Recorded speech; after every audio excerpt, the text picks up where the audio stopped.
The top 10 horror films of the last 5 years. Number 10.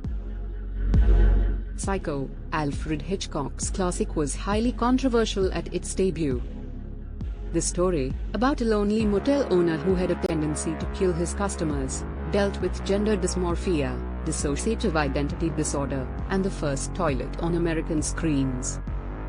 The twists and turns are some of the best and most famous in film, which led to Hitchcock insisting that theaters not let anyone in after the movie started.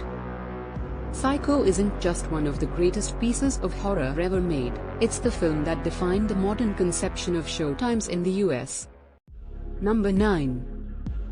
A lot of classic films don't have the same scares that they had when they were originally released. But there is something about 1932's Freaks that still makes it chilling to this day. The film follows an acrobat who marries a sideshow dwarf, then conspires with her strongman boyfriend to kill him and take his money. When the circus entertainers discover her plan, their vengeance is worse than just murder. The controversial, perhaps exploitative, film cost Todd Browning, best known for directing Bela Lugosi in Dracula, his career, but is an unforgettable piece of cinema. Number 7. Saw received mixed reviews when it was first released. Many critics saw it as just another cheap, gory entry into the horror market, but the film overcame its torture porn subgenre and secured James Wan as a creative master of simple horror. Two men find themselves chained up in a dilapidated bathroom with instructions on how they can escape. It sets up a dangerous game that requires various captives to partake in games that pit their own selfish needs against consideration for others. Without Saw we may not have had any of the Saw sequels, but wouldn't have Insidious or The Conjuring either. Number 6. The Texas Chainsaw Massacre. Tobe Hooper's first feature film, Texas Chainsaw Massacre, yes, the proper way to spell the original film's title is with chainsaw as 2 words, is a grimy piece of horror history. In Teasme, a group's car breaks down on a trip across Texas and they're terrorized by Leatherface, a psychopath wearing human skin, who eats the flesh of his victims and uses their bones as accessories. Brutal, raw, and controversial, Hooper had every death takes place off-screen thanks to clever editing and sound design.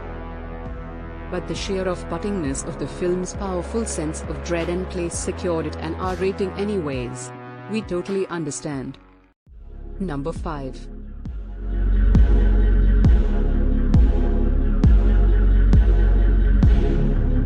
Suspiria was not Dario Argento's first film, but it's certainly his best known, and one of his most beautiful. An American travels to Germany to attend a prestigious ballet academy, but soon discovers the school is run by witches. Murders, maggots, and mayhem follows. Drenched in gorgeous, vibrant colors, most significantly red, the film has one of the most magnificent death scenes in modern cinema, where a woman is attacked multiple times before finally being hung from a noose and thrown through a stained glass skylight. The huge shards of glass impaled her friend on the floor below.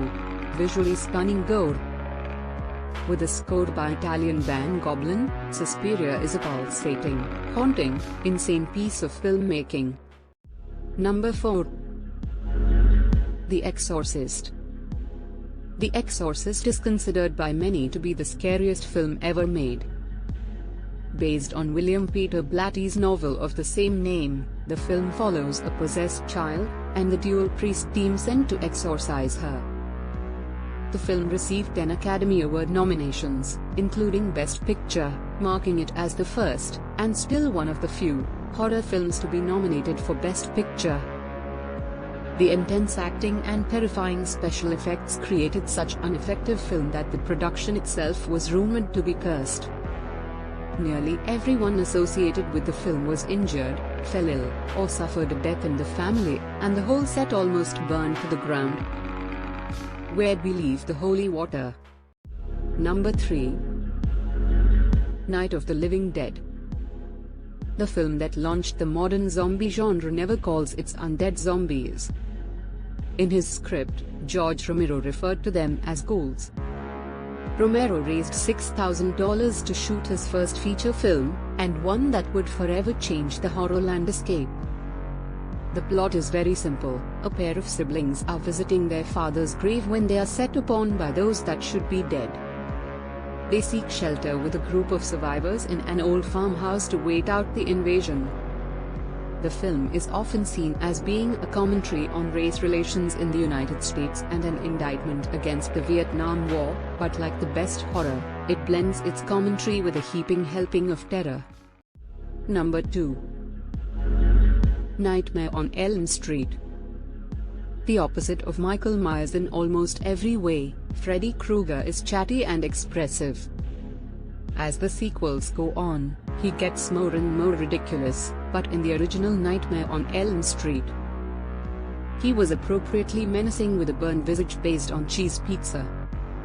The child molester and murderer, set free due to a technicality, was killed by the mob justice of local parents.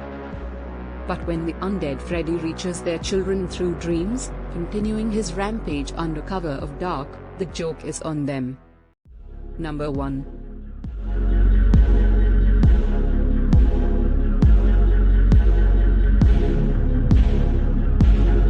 A classic scare film, the original Halloween was far less bloody and graphic than some of its endless sequels and reboots.